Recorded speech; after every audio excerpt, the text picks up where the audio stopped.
Olá pessoal, na última aula nós discutimos que os compostos carbonílicos como aldeídos e cetonas podem passar por reações de adição nucleofílica à carbonila, utilizando-se como reagentes de adição água, álcool e aminas. Especificamente sobre a adição de álcoois, nós discutimos que uma carbonila de aldeído de cetona pode sofrer a adição de uma unidade de álcool, levando à formação de um composto pertencente ao grupo dos hemicetais. Já a adição de um segundo equivalente de álcool leva à obtenção de um composto pertencente à classe dos acetais. Esses compostos, então, são compostos que são produtos de adição, e esses produtos de adição, como nós já discutimos, são produtos que dependem de uma reação que é reversível e que depende da posição do equilíbrio para que seja entendido a taxa de formação desses produtos, e a taxa de formação desses produtos tem a ver com a estabilidade desse carbono sp3, levando-se em consideração as questões estéricas, né, e cabe a interpretação dos grupos que estão ligados a esse carbono. O hemicetal é um composto pouco estável na sua forma aberta, então difícil de ser isolado, então normalmente a reação prossegue no meio reacional, levando à obtenção do acetal. O hemicetal ele pode ser isolado na forma cíclica e não, muitas vezes não na forma aberta. E um exemplo que eu falei para vocês de hemicetal cíclico que pode ser obtido são aqueles presentes nas moléculas de açúcar em meio biológico. Mas esses compostos, então, são compostos que podem ser obtidos, tanto o hemicetal quanto o acetal podem ser obtidos na forma aberta ou na forma fechada.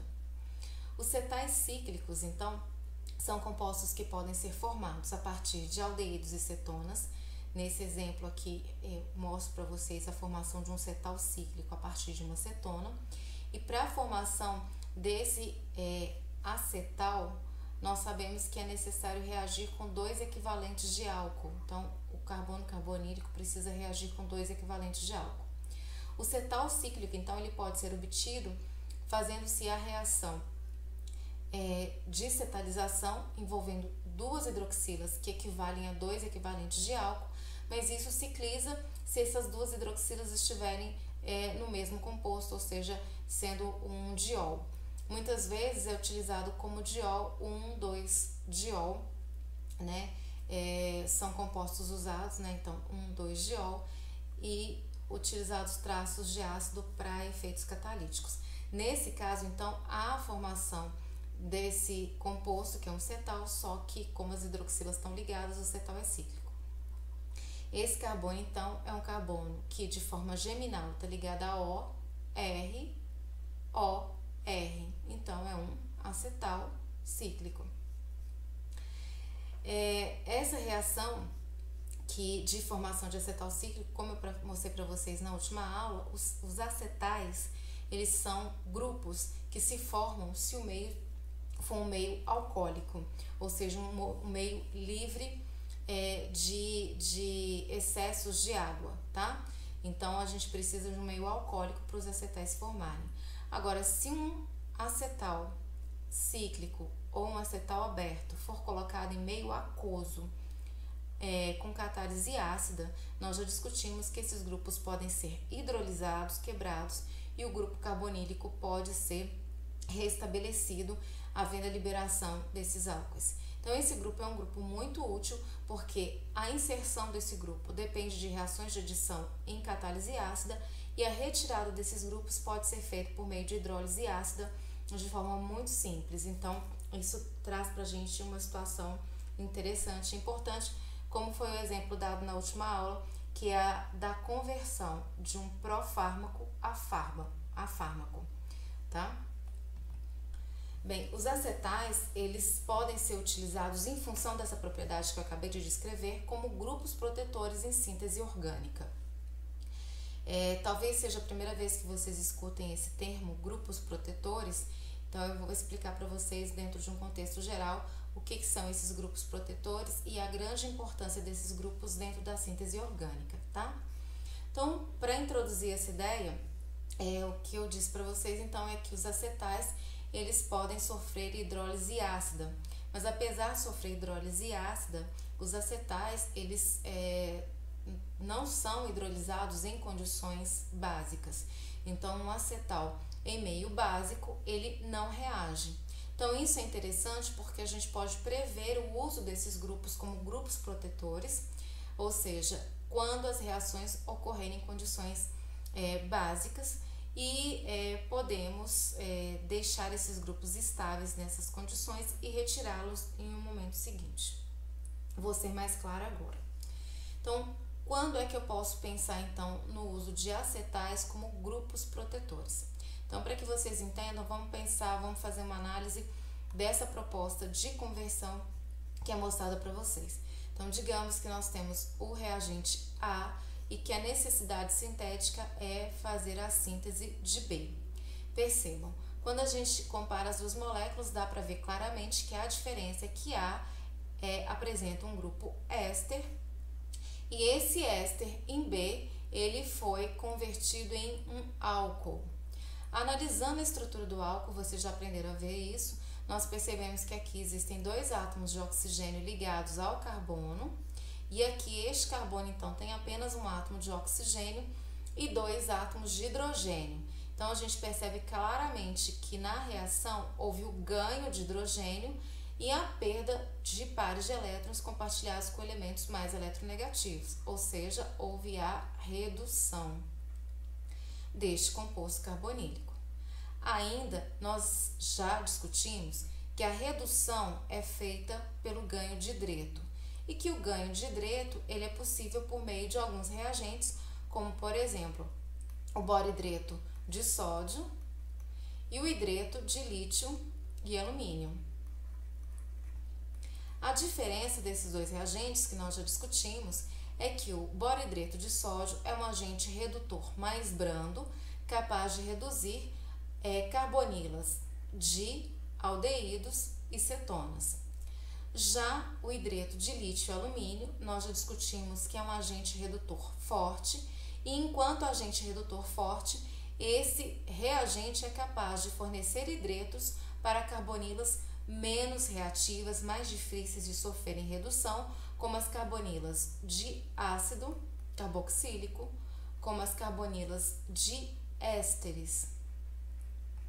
O motivo, já inclusive até perguntei isso para vocês em outras situações, é que as carbonilas de ésteres e de ácidos têm um estado de oxidação mais elevado, estão mais oxidadas, e por serem carbonos mais oxidados, com estados de oxidação mais elevados, eles demandam agentes redutores mais fortes. E sempre nos exercícios lembrem-se de calcular o estado de oxidação dos carbonos no processo para se certificarem de que os processos que estão acontecendo envolvem ou redução ou oxidação. Mas nesse caso, visualmente a gente percebe o ganho de hidreto e, portanto, uma redução. Como a redução aconteceu em um éster, significa que para que essa reação ocorra, não seria suficiente usar o boridreto de sódio. Para fazer essa conversão, nós precisaríamos utilizar o hidreto de lítio e alumínio. Aí, percebam, se a gente usasse o hidreto de lítio e alumínio, a gente conseguiria converter A em B? Daria certo? Resposta: não, não daria certo. Porque uma vez que esse agente redutor é um agente redutor forte, se esse agente redutor fosse utilizado na molécula A, o que aconteceria seria a redução tanto deste grupo, que é um grupo de difícil redução, quanto a redução deste grupo. E a gente percebe que na molécula B, o desejo sintético é a redução de apenas um grupo e a manutenção do outro. Quando é que isso seria importante? Quando é que a gente precisaria reagir seletivamente um grupo e deixar o outro grupo intacto? Bem, há várias situações que a gente pode pensar nessa perspectiva, mas vou usar um exemplo aqui para vocês. Digamos que esse composto A fosse um fármaco cuja atividade biológica estivesse associado a este grupo cetona, então este seria o grupo ativo, e digamos que as interações que levam a efeitos não desejados estariam relacionados ao grupo éster. Então, um químico ou um farmacêutico ou um engenheiro químico poderia, neste momento, tentar propor protótipos de alterações estruturais onde fosse feita a manutenção do grupamento ativo responsável pela atividade biológica e fosse feita a alteração do grupo que estaria relacionado com atividades não desejáveis.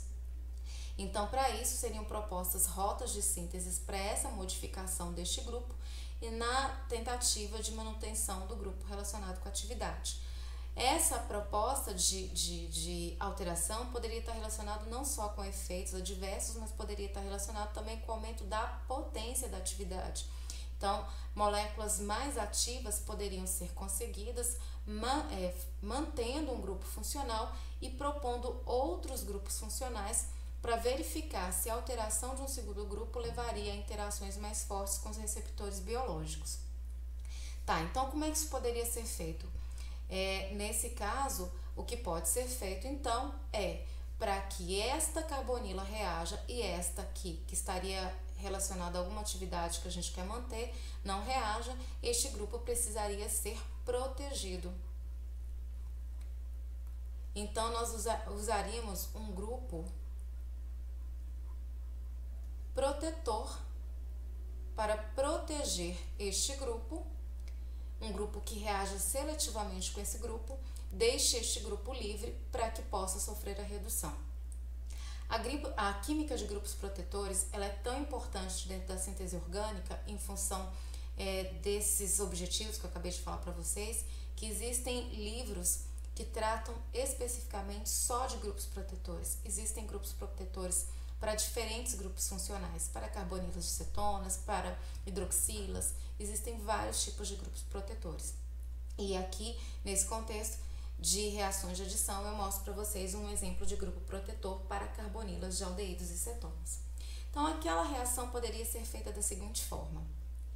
Nós sabemos que carbonilas de cetonas e aldeídos formam, na presença de álcoois, elas sofrem reação de adição e formam os grupos acetais.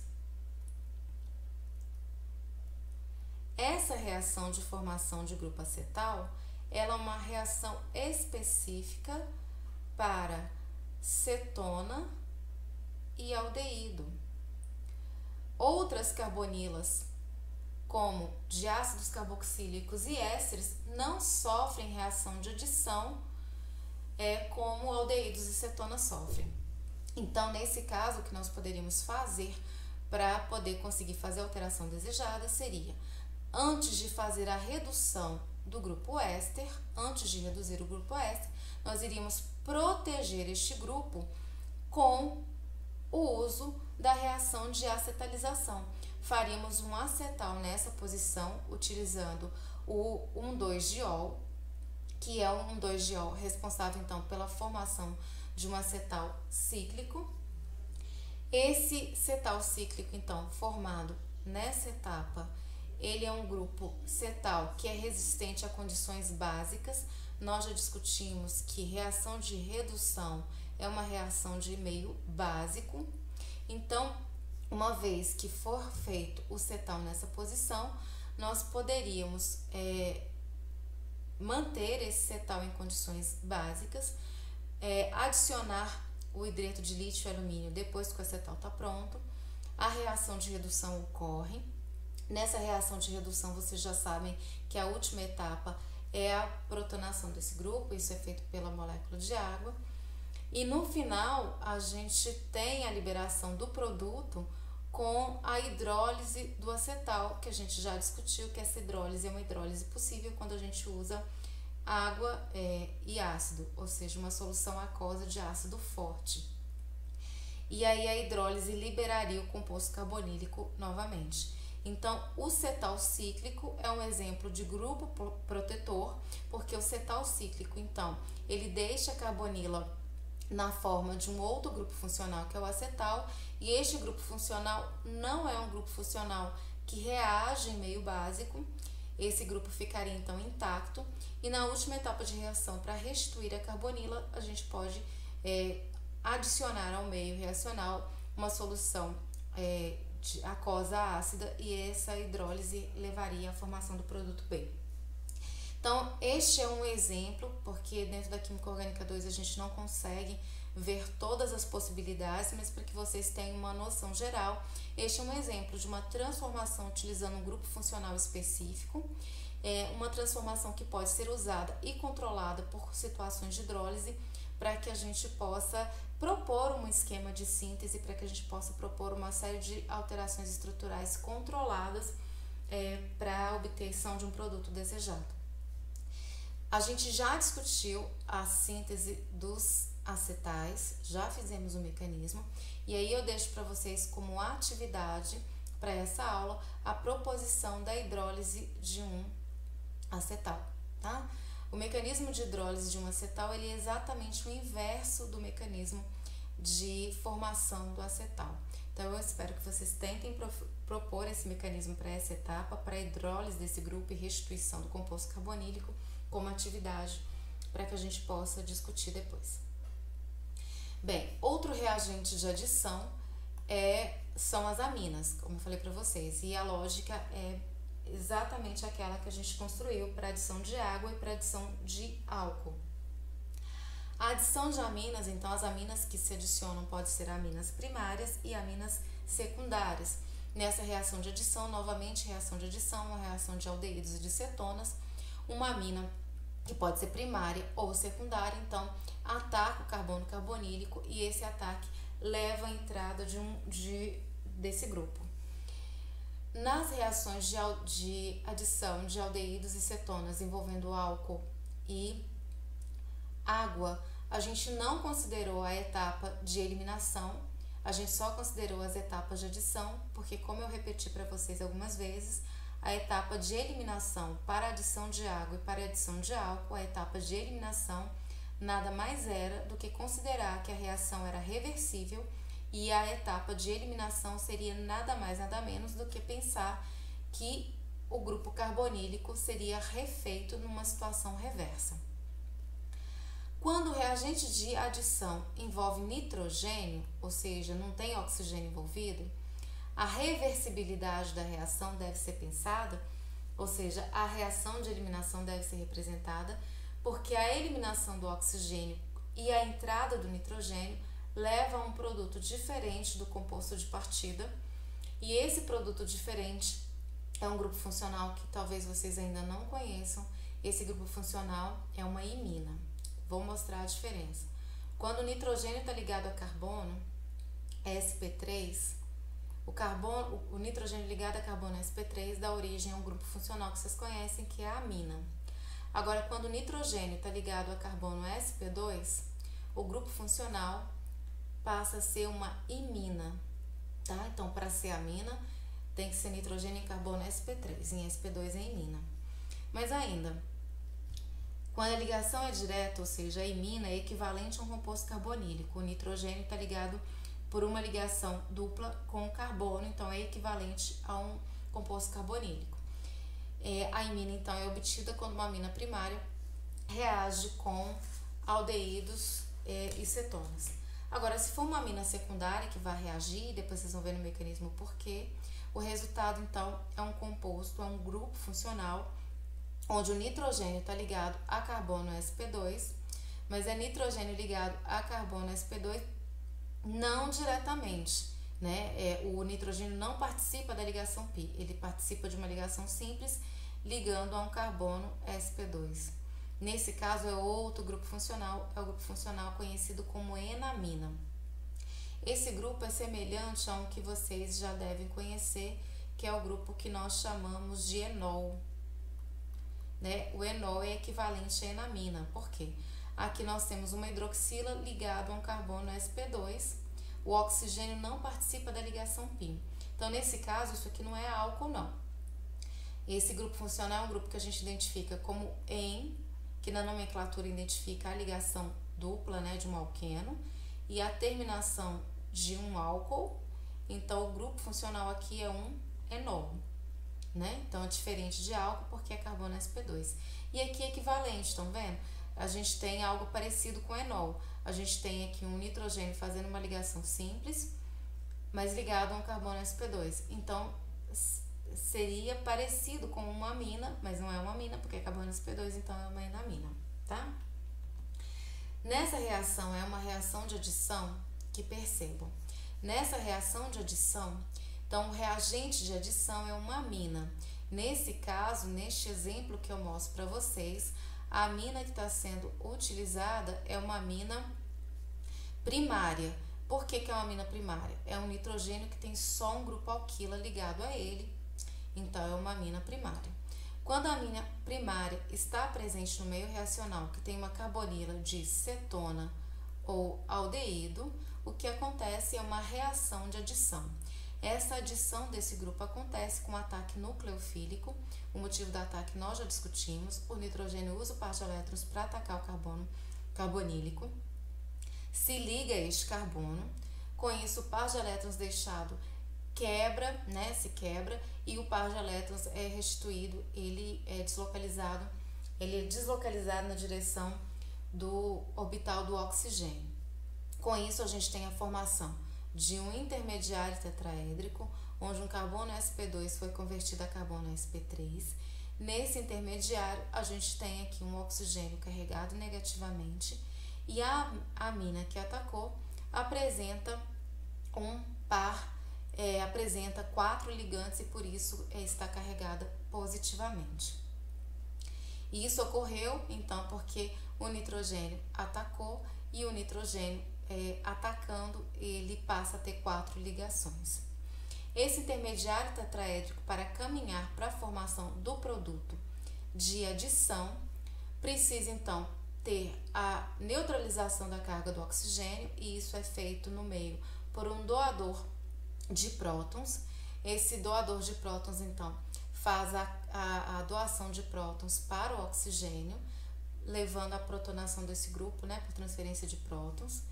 Numa outra etapa, para que a gente tenha o produto de adição de forma propriamente dita, esse produto de adição, então, ele se forma quando uma espécie que tenha par de elétrons disponível possa capturar o próton do grupo protonado, né, do nitrogênio. O par de elétrons deixado compensa essa carga e aí a gente tem a formação de um outro grupo. E essa aula também está cheia de grupos funcionais novos. Esse grupo é uma carbinolamina. Essa carbinolamina é um composto, então, onde o carbono tem de forma geminal uma hidroxila e um grupo amino. Aqui, então, este produto de adição, ele se forma, esse produto de adição que é a carbinolamina. Mas como eu discuti com vocês no início da aula anterior, esse carbono, quando ele tem geminal, 2 grupos contendo pares não ligantes, esse composto tem um carbono sp3 que não é tão estável em função de questões estéricas envolvendo aqui átomos com pares não ligantes que acabam interferindo no ângulo tetraédrico desse carbono, levando a interações repulsivas. Então, o que ocorre é que essa adição, esse produto de adição que se formou, ele não para aqui, ele caminha para a eliminação de um destes grupos. Ou seja, quem é que está desestabilizando aqui? É o oxigênio com seus pares não ligantes, é o nitrogênio com seus pares não ligantes. Então, a reação vai caminhar no sentido de eliminar um desses dois. Pensem comigo. Quem atacou é o nitrogênio. Então, ele é a novidade, ele é o grupo novo. Então, seguir num caminho onde a gente tenha a manutenção do nitrogênio, que foi o nucleófilo que atacou, e pense a saída do oxigênio, esse caminho é que leva a um produto novo. Mas nada impede que o oxigênio use os pares de elétrons para fazer com que o nitrogênio saia e o oxigênio permaneça. Isso pode acontecer e vai acontecer. Mas isso eu nem preciso prever nesse mecanismo, porque considerar que o oxigênio possa usar o par de elétrons, refazer a ligação pi e expulsar o nitrogênio, nada mais é do que considerar que essa reação pode acontecer no sentido reverso. Então, quando eu coloco essa seta de reversibilidade, eu já considero que essa reação pode acontecer no sentido inverso, que é o sentido onde o oxigênio elimina o nitrogênio e o composto carbonílico é refeito. Então, o meu raciocínio prossegue no sentido de entender que a adição leva a um produto instável e esse produto instável caminha para a eliminação, e a eliminação vai acontecer com o grupo que atacou o nitrogênio eliminando o oxigênio, porque isso leva a um produto novo. O oxigênio eliminar o nitrogênio é simplesmente voltar ao começo. Em meio ácido, e essa reação é uma reação de meio ácido, a eliminação de um grupo tem que ser na forma de grupo estável. Já aprendemos que hidroxila em meio ácido só pode sair se houver a protonação desse grupo, e uma vez havendo a protonação desse grupo, o grupo abandonador é a molécula de água. De que forma isso ocorre? O nitrogênio usa o par de elétrons, então, para formar uma ligação π com o carbono, estabelecer essa ligação π, e ao fazer isso, ocorre a saída de uma molécula de água para que o carbono não exceda o octeto. Então, aqui há a formação da ligação π carbono-nitrogênio, e a gente tem de novo uma reibridização. Aquele carbono que a partir daqui era sp3, neste momento, então, ele é reibridizado a sp2. E com a saída de água, então, nós temos aqui a etapa de eliminação. A eliminação do oxigênio que compõe o grupo carbonílico na forma de uma molécula de água. Essa eliminação, então, leva à formação de um grupo contendo a ligação dupla carbono-nitrogênio, mas o nitrogênio agora com 4 ligantes e por isso carregado positivamente. O produto final é obtido quando um próton é capturado, o par de elétrons deixado compensa a carga do nitrogênio. Com isso, então, aquele grupo que eu acabei de mostrar para vocês, o grupo imina é formado, que é o grupo constituído, então, pela ligação dupla entre um carbono e um nitrogênio, que veio de uma amina primária. Essa imina, então, é equivalente a um composto carbonílico, que é formado, então, qual que é o raciocínio final? Por um mecanismo de adição nucleofílica, seguido de eliminação. E aí eu vou falar de novo. Quando eu discutir com vocês a formação de hidratos com adição de água, a formação de acetais com adição de álcool, eu não mostrei a etapa de eliminação, não foi evidenciada, porque a etapa de eliminação ela equivalia a pensar a reação no sentido reverso, né? Pensando na reação restituindo o reagente. Neste caso, eu precisei caminhar e mostrar para vocês a eliminação, porque a eliminação agora levou a um produto diferente daquele do reagente de partida, porque o composto que atacou, o reagente de adição, não envolvia oxigênio, envolvia nitrogênio de um grupamento amina, tá? Então, essa é uma reação de adição e eliminação e o resultado, o produto dessa reação é a formação de uma imina. Aqui entra toda a discussão de equilíbrio, quem é que está sendo favorecido, se é a forma aceto, de uma cetona ou de um aldeído ou a imina, mas isso tudo é uma discussão que depende dos grupos que estão ligados aqui. Mas essa reação tem ainda uma coisa diferente, que é diferente do que a gente discutiu anteriormente. Eu falei para vocês que essa é uma reação de catálise ácida.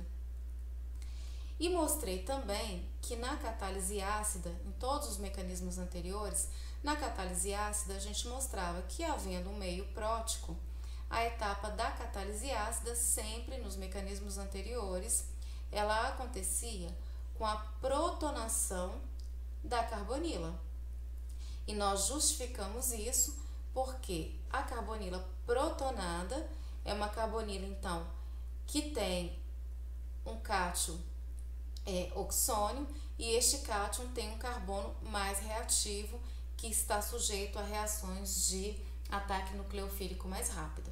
Mas percebam, nessa reação envolvendo a amina, eu não demonstrei para vocês essa catálise inicial. Por que não foi demonstrado para vocês essa catálise inicial? Porque que aqui houve um ataque direto da amina à carbonila sem mostrar a participação da catálise ácida inicial. Isso não foi mostrado para vocês, por quê?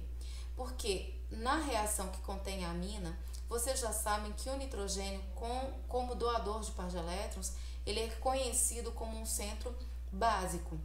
Então, o nitrogênio é o melhor doador de par de elétrons do que o oxigênio, né?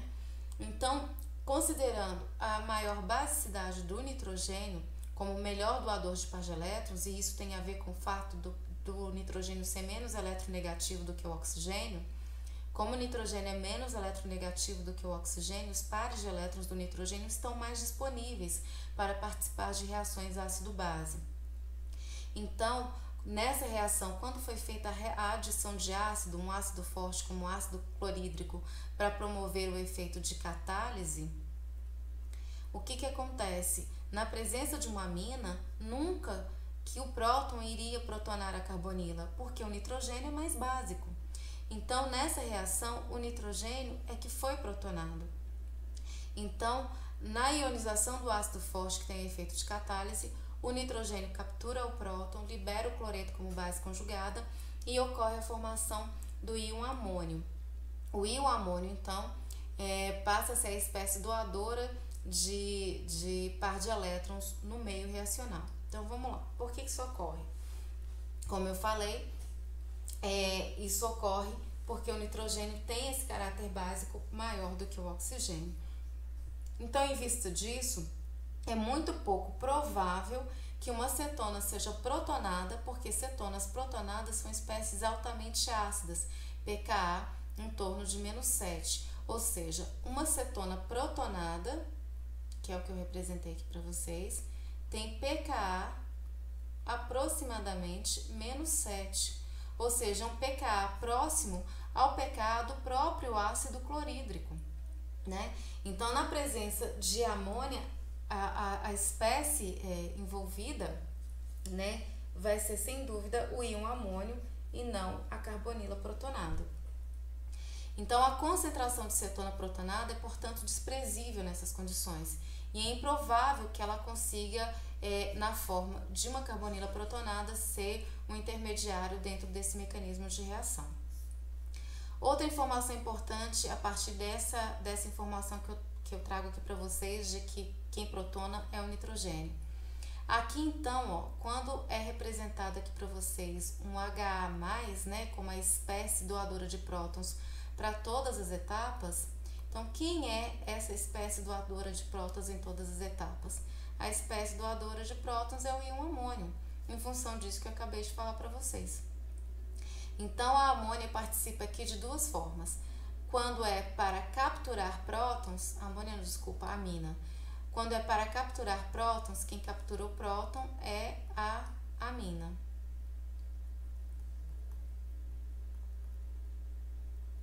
Então, a espécie básica é a amina não protonada. É quem agiu como nucleófilo, é quem desprotona. Quando é para protonar, quem fornece próton é o íon amônio, que é a espécie, então, que tem os prótons disponíveis para serem fornecidos durante esse mecanismo, tá? Então, no meio que tem nitrogênio com par de elétrons, a gente não pode considerar a protonação de um oxigênio como uma etapa viável para justificar o mecanismo de reação, ok? Nesse slide eu mostro para vocês um outro exemplo de reação que ocorre de mecanismo de adição e eliminação, que é a reação que ocorre em meio biológico, que é a reação de obtenção de um pigmento visual. Bem, o que ocorre dentro das nossas células é que quando nós nos alimentamos de vegetais coloridos, vegetais laranja, como cenoura, abóbora, esses vegetais são ricos em um pigmento que é o beta-caroteno. O beta-caroteno é um lipídio contendo 40 carbonos, uma estrutura bem longa, e o beta-caroteno, então, dentro das nossas células, por uma reação enzimática, ele sofre uma quebra enzimática e essa quebra enzimática faz com que ocorra a obtenção de vitamina A. Essa quebra enzimática ela é feita, então, no fígado e a vitamina A, então, é produzida. Então, a vitamina A não precisa ser ingerida. A vitamina A ela é produzida a partir desse pigmento vegetal que nós ingerimos na nossa alimentação. Quando a vitamina A, então, é produzida no fígado pela quebra do beta-caroteno, a vitamina A, então, ela passa por várias etapas enzimáticas de oxidação e isomerização. Na etapa de isomerização, uma ligação de um alqueno, que é uma ligação trans, enzimaticamente ela é isomerizada a uma insaturação cis. E por processos oxidativos ocorre a perda de hidreto nesse carbono e um grupo hidroxila de álcool é convertido a um grupo aldeído em várias etapas oxidativas, né? Em seguida, esse aldeído, o aldeído é obtido nas etapas oxidativas, ele reage com o nitrogênio de um grupo amino, de um resíduo de aminoácido presente em uma proteína, que é a opsina, e essa reação com esse nitrogênio dessa enzima é justamente a reação que a gente acabou de descrever, que é uma reação de adição. Nessa reação de adição, o nitrogênio, então, ele usa o par de elétrons para atacar o carbono do grupo aldeído, e esse ataque, então, leva à quebra da ligação π, a formação de um produto de adição, seguido de eliminação. Então, por um mecanismo de adição-eliminação, ocorre a saída do oxigênio e a formação da ligação π carbono-nitrogênio, desse nitrogênio, desse resíduo de aminoácido presente na proteína. Bem, essa reação que converte então esse grupo em um grupo imina dá origem a outro pigmento visual, que é a rodopsina. A rodopsina, ela pode absorver um fóton de luz, iniciando uma fotoisomerização da ligação dupla cis para formar uma ligação dupla trans. Então, essa ligação cis que eu destaquei na etapa anterior, ela é importantíssima para a visão, porque ao absorver o fóton da luz, a energia do fóton é capaz de fazer a isomerização dessa ligação cis a uma ligação trans. Essa isomerização, essa alteração na configuração dessa ligação faz com que a geometria da molécula mude. Percebam, quando a ligação é trans, a molécula ela é linear, ela tem uma maior área de superfície. Quando a ligação é cis, ela se dobra, ela fica mais dobrada. Então, quando absorve a luz e acontece a isomerização, essa molécula ela muda a sua geometria porque ela consegue ficar mais linear. Essa alteração resultante da geometria, ela vai desencadear um sinal que, em última análise, é detectado pelo cérebro e interpretado como visão.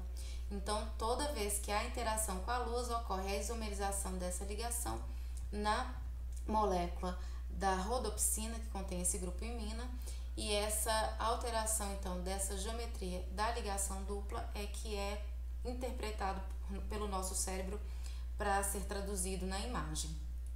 Então, em função dessa sequência que eu descrevo para vocês, a deficiência de vitamina A pode levar à cegueira noturna, uma condição que impede os olhos de se ajustarem em ambientes com pouca luz, tá?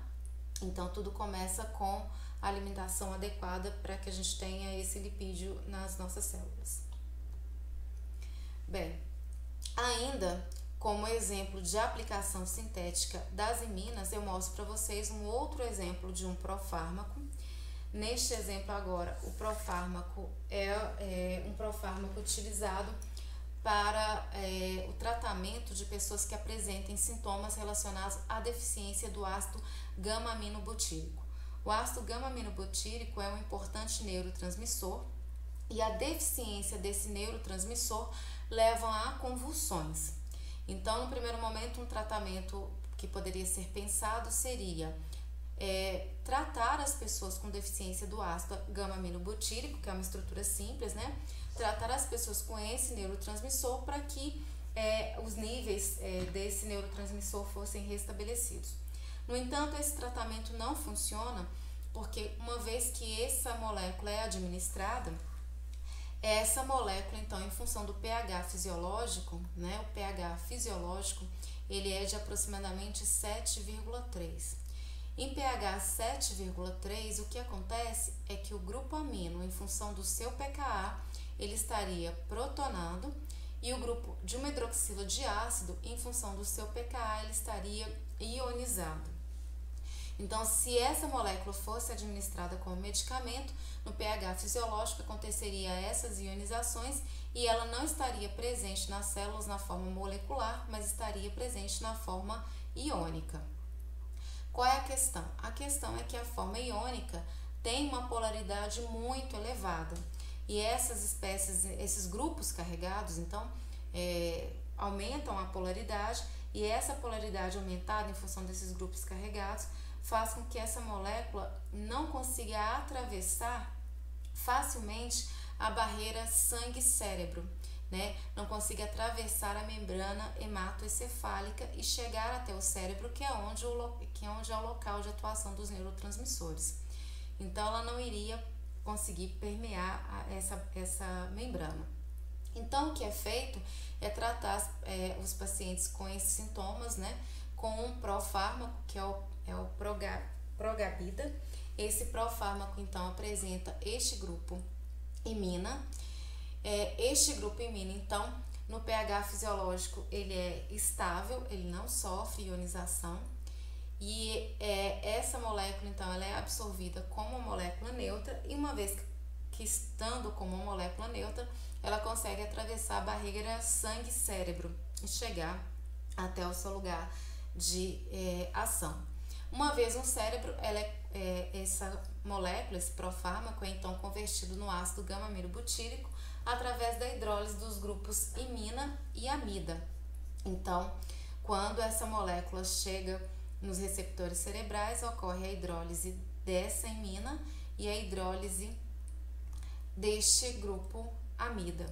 A hidrólise desses dois grupos, promovidas enzimaticamente e com a atuação da água, essa hidrólise então faz com que o ácido gama-aminobutírico não ionizado esteja disponível no cérebro para interagir com os receptores cerebrais. E novamente, como atividade extra, eu peço para vocês mostrarem a hidrólise desses grupos em condições ácidas e básicas. Eu coloco para vocês as condições direitinho nos questionários, tá? Bem, mas se a reação ocorrer não com a formação, não com a adição de uma imina, não com a formação de uma imina, pela reação utilizando uma amina primária, mas digamos que essa reação aconteça por meio de uma amina secundária. Então, dentro de um mecanismo hipotético, vamos pensar essa reação acontecendo envolvendo uma cetona reagindo então com uma amina secundária, que aqui eu vou colocar como fórmula geral essa amina secundária, e aí mostrando para vocês, se trata de uma amina secundária porque o nitrogênio está ligado a dois grupos R. Como a gente já discutiu, essa é uma reação de adição, nesse exemplo, uma reação de adição a uma cetona. Nessa reação de adição, a gente considera a catálise ácida. No entanto, na catálise ácida envolvendo aminas, como o nitrogênio é uma espécie muito básica, a gente não considera para fins catalíticos a protonação da carbonila, como já foi discutido. Então, nessa etapa, considerando o caráter eletrofílico desse carbono, nós temos o ataque, então, do nitrogênio utilizando par de elétrons, a quebra da ligação π, e com isso a gente tem a formação do intermediário tetraédrico. Esse intermediário tetraédrico, então, se forma quando o carbono sp2 aceita o par de elétrons do nitrogênio e liga o nitrogênio. O oxigênio, que já tinha dois pares, então, ganha um terceiro par de elétrons. O oxigênio, então, com 8 elétrons em uma ligação, então tem carga formal negativa. Já a amina que atacou, ela apresenta 4 ligantes, e a presença, então, desses 4 ligantes faz com que este grupo, então, esteja carregado positivamente. Nas etapas seguintes, então, para que a gente tenha um produto de adição, nós temos que considerar que o produto de adição, ele é um produto quando os grupos não têm carga. Então, nós temos que pensar que o grupo negativo precisa ter essa carga compensada e que o grupo positivo também. Para poder fazer isso, a gente já discutiu que as espécies doadoras de próton e receptoras de próton no meio são aquelas geradas a partir da amina. Então, nós vamos pensar que a amina protonada,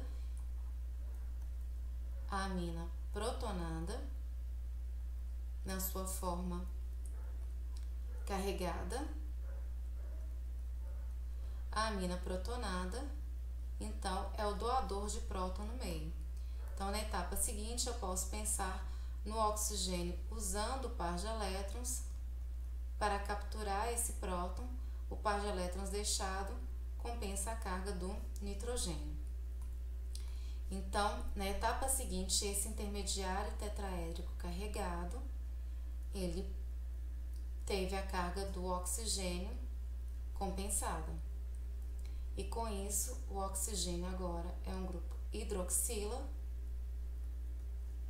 neutro.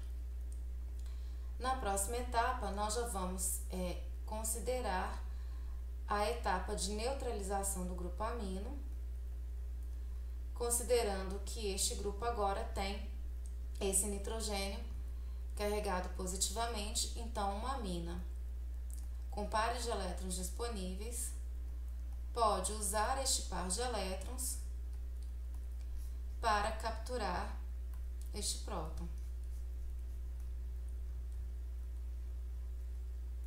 O par de elétrons deixado compensa a carga. E com isso, nós temos aqui o produto da primeira etapa de reação, que é um produto que tem o carbono tetraédrico. Então, é um produto de adição.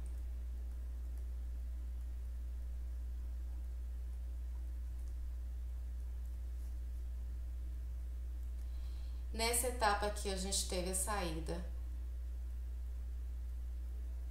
da amônia não protonada.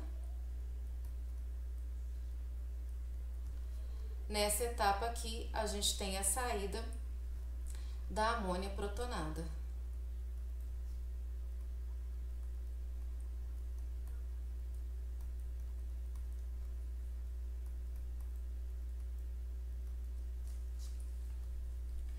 Esse, então, é o produto de adição desse mecanismo, porque nós temos, nesse caso, um produto que tem um carbono sp3, então, é a hibridização de sp2 para sp3, então, um produto de adição à carbonila.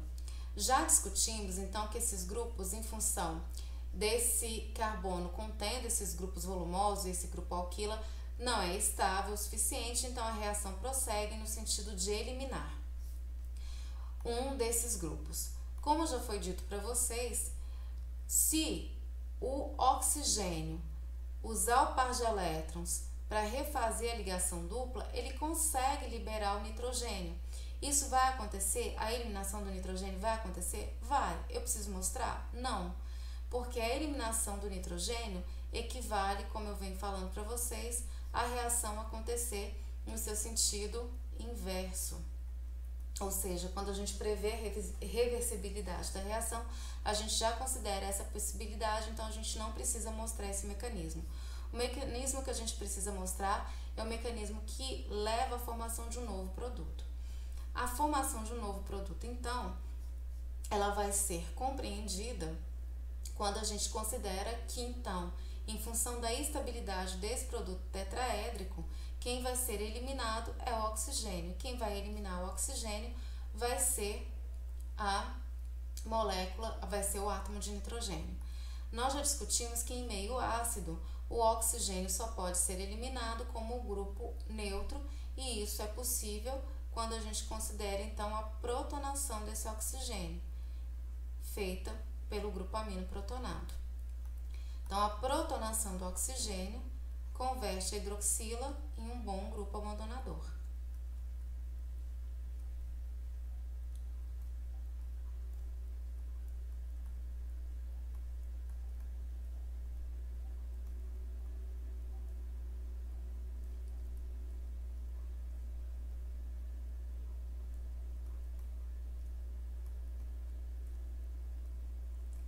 Quando esse composto, o produto de adição instável, tem um bom grupo abandonador, a saída desse grupo acontece com a assistência do par não ligante do nitrogênio, que é utilizado para formar a ligação π carbono-nitrogênio. Nesse momento acontece a saída então da molécula de água como grupo abandonador.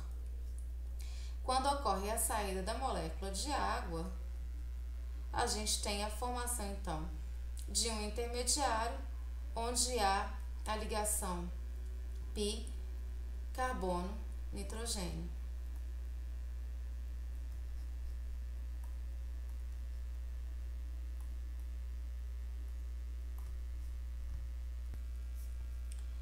Com a formação da ligação π, então, o nitrogênio tem 4 ligações, então está carregado positivamente. E aqui nós já sabemos que esse não é um produto ainda, mas é um intermediário da etapa que seria a etapa de eliminação, onde aconteceu a eliminação de uma molécula de água. Então aqui a gente percebe que a eliminação precisou ser mostrada, porque a eliminação leva a um produto diferente do reagente de partida. Então a gente tem aqui um mecanismo de adição, eliminação.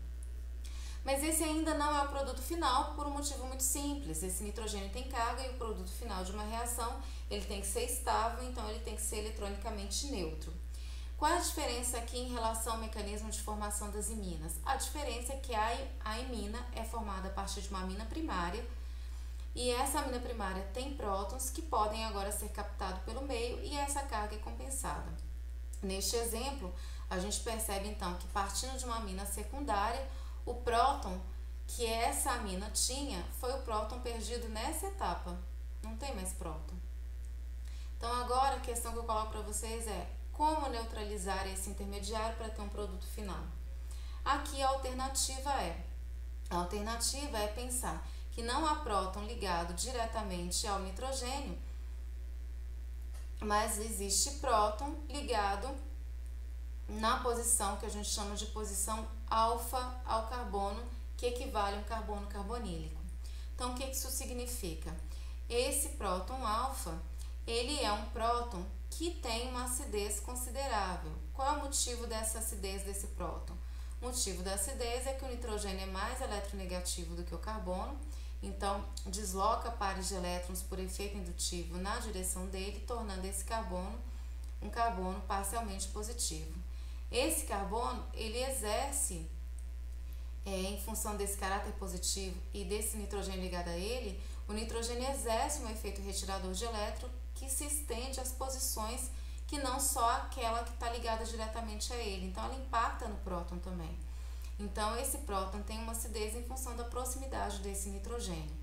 Então, isso significa que uma outra molécula de uma amina, utilizando o seu par de elétrons, pode utilizar este par de elétrons para capturar este próton.